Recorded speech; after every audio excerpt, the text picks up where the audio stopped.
우리 두 번째 이제 발제에 들어가겠습니다. 두 번째는 지금 우리는 어디에 서 있는가? 이완 목사님 나오셔서 발제해 주시겠습니다. 우리 박수하겠습니다.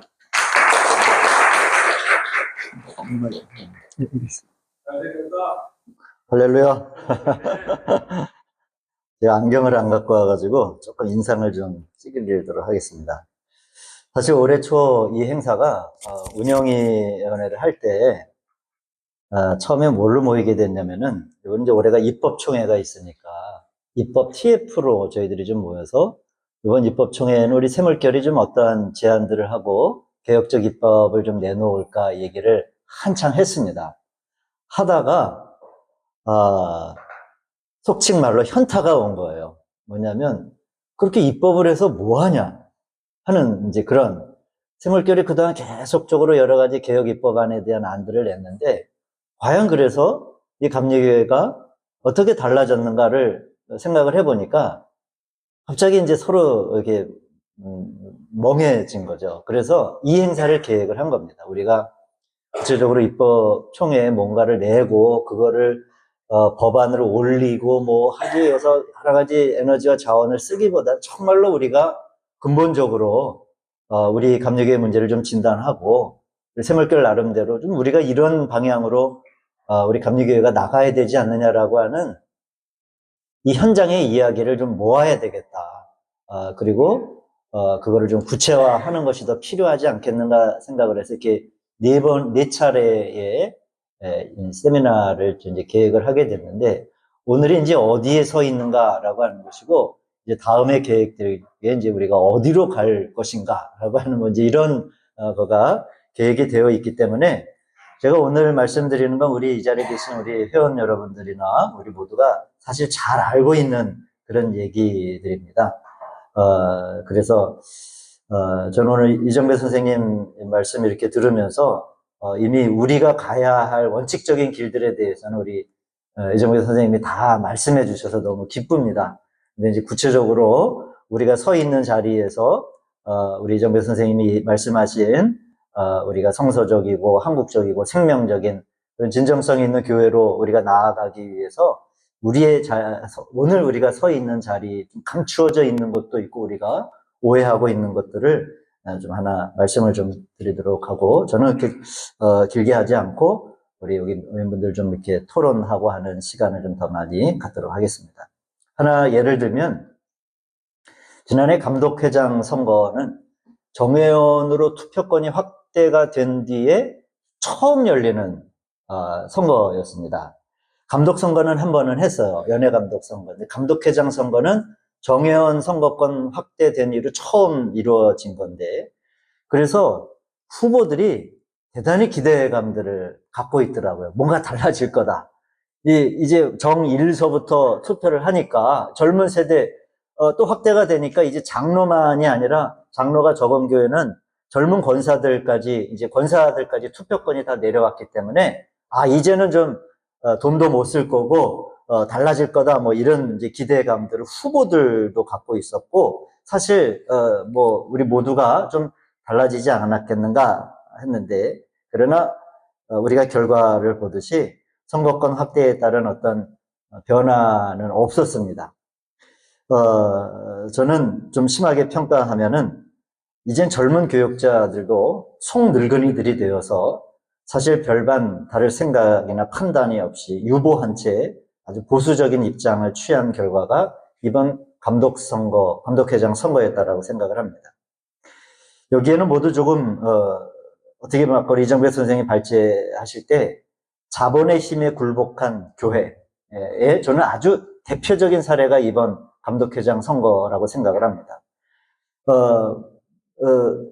많은 사람들이 이런 얘기를 은연중에 우리 젊은 교육자들이 하더라고요. 모 후보가 당선이 되면 우리의 미래, 이제 구체적으로 응급인데 우리의 미래가 보장될 것 같고 뭐 이제 100억대 얘기를 했으니까 우리가 다 누리고 받을 것이 많지 않겠는가라고 하는 이런 생각을 거리낌 없이 하는 걸 보고 정말 깜짝 놀랐습니다. 그 전에 그래도 이 세습한 아버지 교회를 물려받고 그런 대형 교회에 있는 사람이 과연 감리교 지도자까지 되려고 나오는 게 타당한가? 이런 문제 제기를 한 뒤에 그 다음에서야 그래도 이 얘기가 이렇게 될 줄 알았는데 이 앞에 이야기는 전혀 하지 않는 것들을 보면서 어떤 그 과정이나 어떤 원칙들, 최소한 윤리적이고 목회 도덕적인 항목들이 이젠 개입되지 못하는구나 하는 그런 생각을 했습니다. 저는 그 결과가 감독회장 당선 이후 6개월 동안 후임자를 선택하지도 않고 모든 예배를 현지에 인도하고 홈페이지에 담임 목사 이름만 뺀 채 자기의 얼굴을 딱 홈페이지에 올리고 광인교회 그리고 그냥 감독회장이라고 하는 것을 지금도 얼마 전에 인사구역회를 했다고 했음에도 불구하고 지금도 홈페이지에 그렇게 올린 그 자신감은 뭘까? 저는 그 자신감을 김정수 감독회장이 스스로 알고 있다라고 생각하는데 이런 자본의 논리와 이런 것들에 대해서 내가 감리교회를 사람들을 사로잡을 수 있다. 아마 저는 그렇게 생각을 했으리라고 생각을 합니다. 저는 이 루더 미세한 키가 지금 감리교회의 조그마한 키의 방향이 저는 좀 잘못 설정되었다라고 그렇게 생각을 하면서 이제 그러한 어떻게 보면 지금 망망대해 한가운데 우리가 있다라고 생각하며 짧은 발제를 시작하도록 하겠습니다. 그러기 위해서는 우리가 어디에 서 있는가를 알기 위해서는 제가 뭐 피상적으로 말씀드리기보다는 새물결이 좀 고민을 하면서 여러 사람들의 의견도 모으고 해서 어떤 정책을 제안을 했습니다. 정책을 제안한다라고 하는 것은 뭐냐면은 그게 필요하다라고 하는 이야기니까 우리 새물결이 제안한 정책이 바로 우리가 서 있지 못한 자리라고 보시면 될 것 같아요. 예를 들면 새물결 정책 제안에 목회 현장 돌보기라고 했는데 이 이야기는 뭐냐면은 반대적으로 얘기하면은 지금 감리교는 현장을 돌보지 않는다. 그러니까 구호를 외치고 있지 구체적으로 우리가 처한 현장을 돌보지 않는다라고 하는 겁니다. 앞서 우리 선생님 발제에 한국감리교회가 초창기 30년대 선교적 목표가 첫 번째는 개화였고 그 다음에는 독립이 선교 목표가 되었다라고 이렇게 말씀해 주셨는데 이제 우리는 지금은 독립은 아니잖아요. 그러면 지금 우리에게 당면한 문제들을 우리가 선교적 과제로 가지고 와야 되는데 그러한 선배들이 했던 이 시대의 교회가 선교적 과제로 가져와야 할 것에 대해서 일고의 고민을 하지 않는다. 그냥 고민의 단계는 우리 교회라고 하는 이제 좀 더 말씀을 좀 드리면 감리교는 현장 이 시대에 우리가 마주한 이 현장에 대한 고민을 하지 않는다. 돌보지 않는다가 목회 현장 돌보기 정책의 제안의 배경입니다. 또 우리 황창진 목사님이 연구소도 세우고 열심히 하듯이 공교회성 회복도 저희가 제안한 건데 이걸 반대로 얘기하면 감리교는 공교회성이 완전히 해체된 하나 있습니다. 그건 뭐냐면 부담금.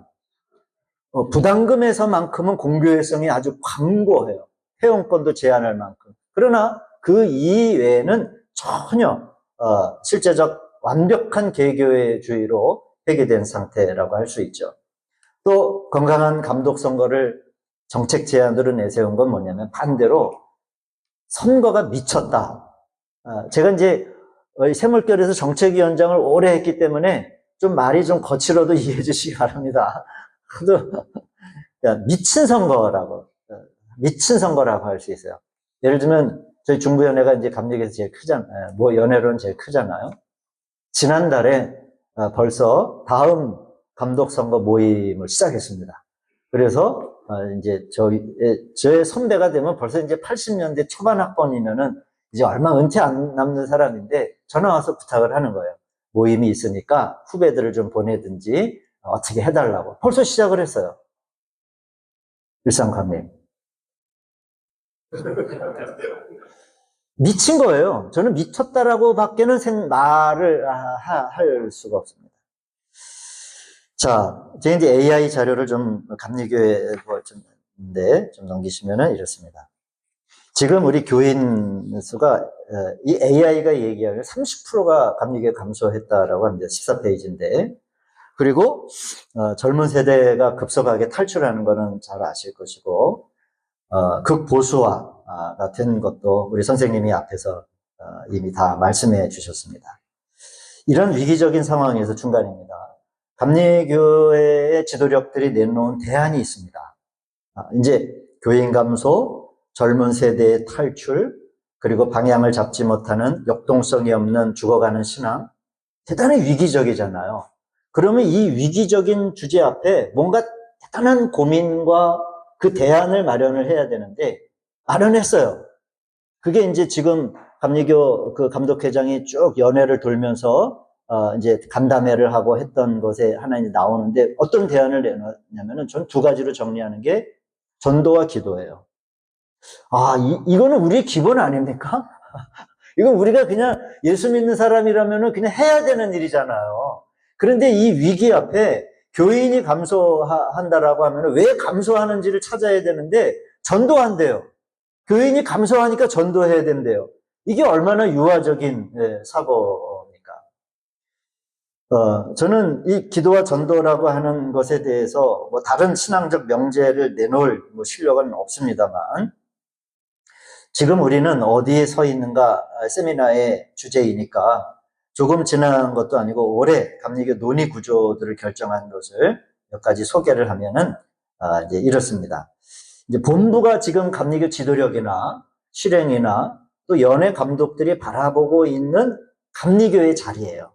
제가 이 이야기를 드리는 거는 지금 우리가 이제 세미나의 주제가 우리가 어디에 서 있는가라고 하는 건데 보는 풍경이 다르다라고 하는 거예요. 여기에 큰 문제가 저는 있다라고 생각이 듭니다. 현장 목사들이 바라보는 우리는 지금 이 자리에 서 있다라고 하는 것과 뭐 목회적으로는 큰 문제도 없고 뭐 큰 교회를 담임하고 그런 사람들이 지금 감리교 지도력으로 서 있고 정책들을 내세우는데 그분들이 바라보시는 풍경이 다르다라고 하는 거예요. 그 다른 풍경을 제가 한번 간단하게 소개해드리면 이렇습니다. 기도운동과 전도 뭐 이제 부연 설명하지는 않고요. 또 이번에 굉장히 이 주지하며 열심을 내는 게 개신교 한국선교 140주년을 기념하는 행사예요. 제가 한번 이거를 선교국 총무를 얼마 전에 강화에 있는 콩세알이라고 하는 서정원 목사가 사회적 기업에서 우리가 파종예배라고 하는 거를 선교국 주최로 드렸어요. 거기에 이제 감독회장을 좀 초청을 했는데 이분은 그런데 안 와요. 근데 해서 이제 연예 감독이 오고 황규진 감독이 오고 선교국 총무가 와서 뭐 축사하고 설교하고 저도 이제 도시교회 목회자로서 파종예배 입장을 말할 기회가 있었는데 그런 얘기를 했습니다. 지금 뭐 정동교회에서 뭐 여러 가지 행사들을 많이 하는데 제가 이제 선교국 총무한테 그랬어요. 황병배 목사한테. 이러한 감리교 파종예배라고 하는 이런 너무나 좋은 행사를 각 이 중부연회만이 아니라 각 연회마다 이거를 대대적으로 홍보하고 이렇게 하면은 이게 얼마나 선교적 좋은 모델이 되겠느냐. 감리교는 씨앗을 위해서 기도하는구나. 구체적 농부의 삶을 그 140주년에 들어갈 돈과 에너지와 이런 것들은 당신들의 잔치 아니냐. 그거 이제 그러면서 제가 좀 읍소를 했어요. 좀 제발 이런 좋은 프로그램을 사정해가지고 딱 한 번 이 중부연회에서만 하는데 섬남연회에서, 호남선교연회에서, 동부연회에서 이런 농촌지역에서 이런 파종예배라고 하는 거를 선교국 자체 행사로 해가지고 홍보도 하고 하면 그럼 전도가 되지 않겠느냐 하는 이야기를 제가 이제 선교국 총무한테 했는데 모르겠어요. 잘 귓구멍을 열고 들었는지 모르겠지만은 이제 그런 거예요. 막 140주년 너무나 돈 많이 쓰는 거. 감독회장 정책 뭐 쭉 본부 이전 뭐 응급 1인당 100만 원을 주려고 본부 이전을 일형으로 했다라고 하는 거.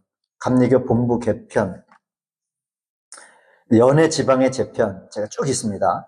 그 다음에 입법 추진 사항에 선거법 개정, 재판법, 의회법 뭐 이렇게 이제 도농교회 함께하게. 이 도농교회 함께하게도 왜 이 간담회 때 이게 왜 들어간 계기가 있습니다. 김장 행사를 작년에 했어요. 감독 선거가 끝난 다음에 감리교 이제 농도생협에서 이제 김장 행사를 중앙연회 최종화 감독교회에서 했을 때 감독회장이 온 거예요. 선거 당선되고 했으니까 이제 왔죠. 근데 와서 보니까 너무 행사가 좋은 거예요. 아마 인생 처음 경험해 봤을 것 같아요, 내가 보기엔. 이게 괜찮구나. 해가지고 뭐라고 얘기했냐면은, 이거를 내년에는 감리교 광화문 마당에서 하자는 거예요. 좋으니까. 그러면서, 이 아이디어가 이제 김정수 감독에서 나오기 시작을 한 거예요. 그런데 본부가 옮겼잖아요. 그랬더니 뭐라고 박순홍 목사한테 얘기를 했냐면, 이거 광림교회 마당에서 하자. 그 광림교회 마당에서 하기로 결정을 했어요. 이제 싫지만.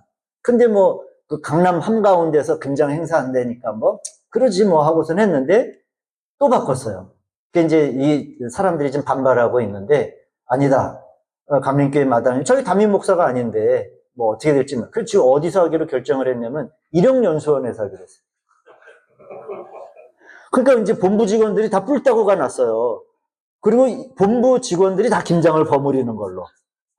그렇게, 그러니까 이렇게 도농교회 함께하기라고 하는 이게 한 가지가 들어갔지만, 선생님이 얘기한 대로, 기본적인 철학이 없으니까, 신학이 없으니까, 이렇게 맘대로 이야기를 하는 거라고 생각을 합니다.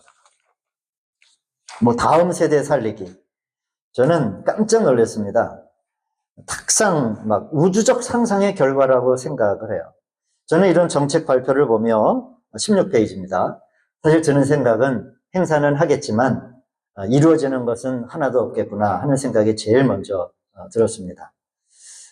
근원적인 문제 오늘 이정근 선생님이 발제했듯이 우리가 어디로 나가야 할까라고 하는 이런 내적 성찰이 없으니까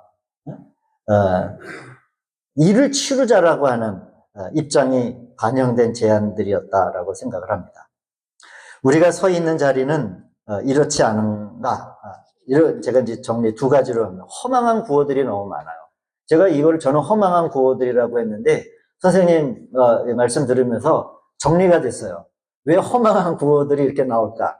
영적 침해, 영적 방종, 그리고 영적 자폐의 결과라고 저는 오늘 선생님 고맙습니다. 잘 정리하게 해주셔서.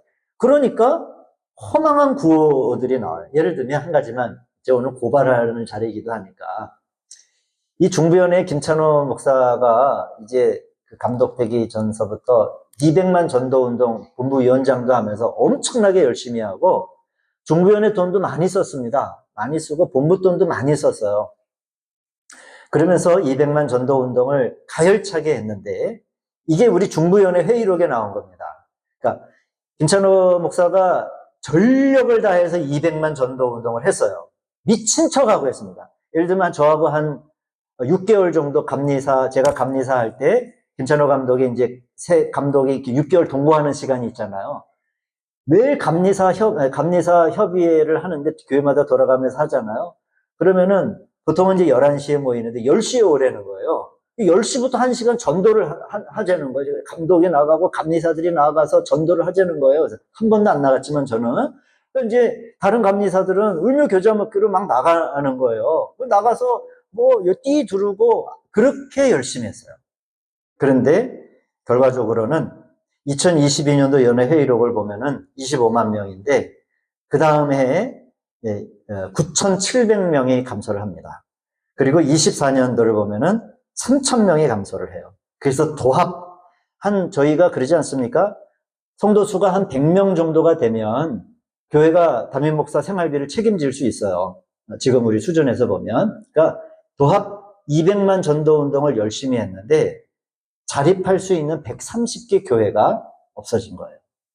이게 우리가 서 있는 자리입니다.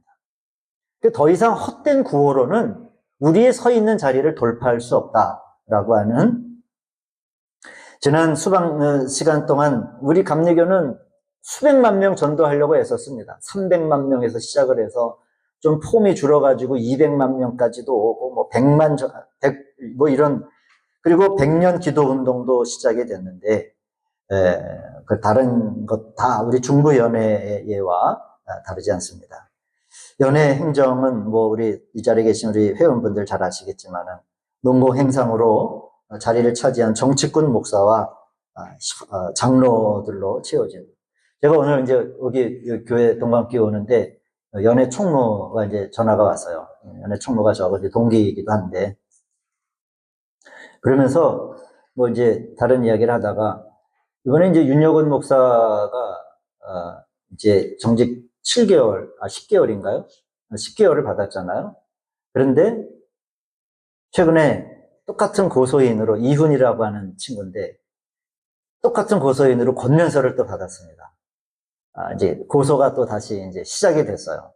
그래서 제가 이제 연회총무한테 심사위원회 고소장이 제출됐느냐 했더니 아직 연회로는 제출이 안 됐는데 하여튼간 윤여건 목사는 권면서를 받았습니다. 권면서의 내용이 이런 것 가지고도 고소하는 세대인데 뭐냐면 이번에 퀴어 축제에 나가서 이번에는 뭐 이렇게 예식이나 이런 거 하지 않고 그때 뭐 스토를 심사위원 단계에서 스토를 둘렀느냐 가운을 입었느냐 기도문을 읽었느냐 그게 범죄 행위였거든요. 심사위원에서 기소할 때 묻는 것들이. 근데 이번에 윤여건 목사는 퀴어 축제에 나가서 그냥 본부 강단에 올라서 기독교의 한 목사로서 이 퀴어 축제에 대한 그냥 자기 생각을 이야기를 했어요. 근데 이 고소한 이 친구는 그거를 뭐라고 권면서에 썼냐면 권면서가 곧 고소장이 됩니다. 거의 보면은 그런데 설교를 했다. 근데 그 설교의 근거가 뭐냐면 밑에 있었던 거기 참석한 사람들이 윤여건 목사가 너무 재밌게 말을 하고 하니까 아멘 했어요. 아멘으로 하다고 그래가지고 그게 갑자기 이제 설교가 되어버렸는데 문제는 제가 돈입니다.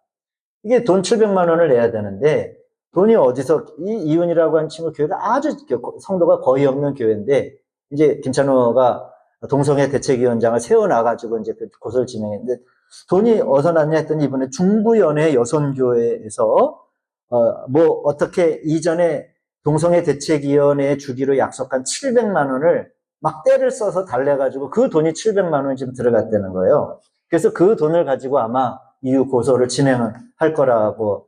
그래서 내가 연회 총무한테 분명하게 그 돈 다시 회수해라. 지금 이유는 아무것도 아닌데 왜 거기에 돈이 들어갔느냐. 그 돈 반드시 회수해야 된다. 라고 제가 이제 입이 아파서요. 그 다음 두 번째. 저는 방향 설정이 잘못되어 있다라고 생각을 합니다. 저도 이제 이 말씀을 더 우리 선생님이 너무 이 방향에 대한 분명한 말씀을 해주셨기 때문에 예를 들면 이제 중간 보시면 이렇습니다. 지난 4월 6일 정동제일교회에서 기념대회가 열리고 우크라이나에 앰뷸런스를 전달하는 그러한 것들인데 이것도 저기에서 나온 게 아니에요.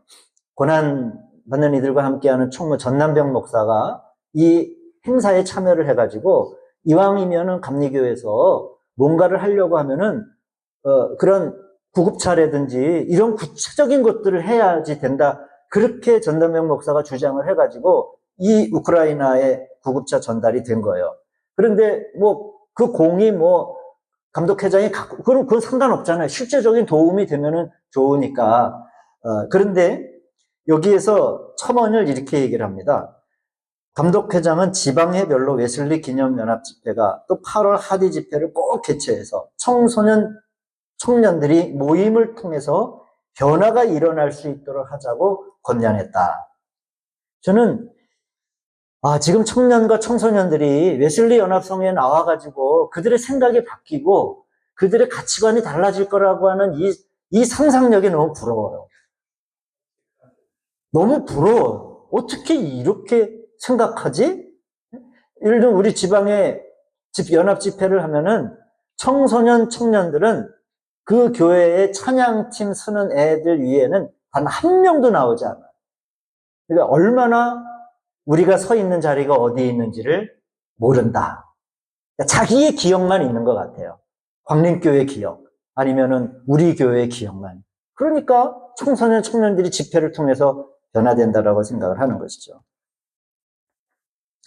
17절 말 하단입니다. 아마 감독회장의 영향력 아래에 있는 총회 실행위는 이렇게 제한된 행사를 치르기 위해서 전력을 다할 것이고 감리교회의 모든 자산을 동원하고 사용할 것입니다. 또 본부 각국은 급변하는 세대에 대응하는 이러한 신학적인 또 근본적인 연구를 진행하기보다는 이제 10월 달이 다가오면 김장이나 버무려야 되고 뭐 이제 이러한 일들만 하게 될 거라고 생각을 합니다. 제가 지난주에 제 주일날 제가 우리 성도님들과 이런 얘기를 나눴습니다. 우리 굉장히 인류사 쪽으로 한국 사회가 저는 굉장히 중요한 선택의 지점에 있다. 그 두 가지를 제가 우리 성도님들과 어제 그런 얘기를 나눴어요. 하나는 고리 원전 1호기를 해체하는 것이 지난 26일 날 결정이 됐는데, 우리 한국 역사, 5,000년 역사라고 친다고 유래 이래로 처음 하는 일이잖아요. 한 번도 해본 적이 없네요. 근데 그 해체 비용이 12조. 1조 2천 몇백 원. 걸리는 횟수가 12년. 그리고 그 고준위 방사성 폐기물을 보관할 영구 저장 시설이 확보되지 않은 채 지금 해체를 시작을 하는 거죠.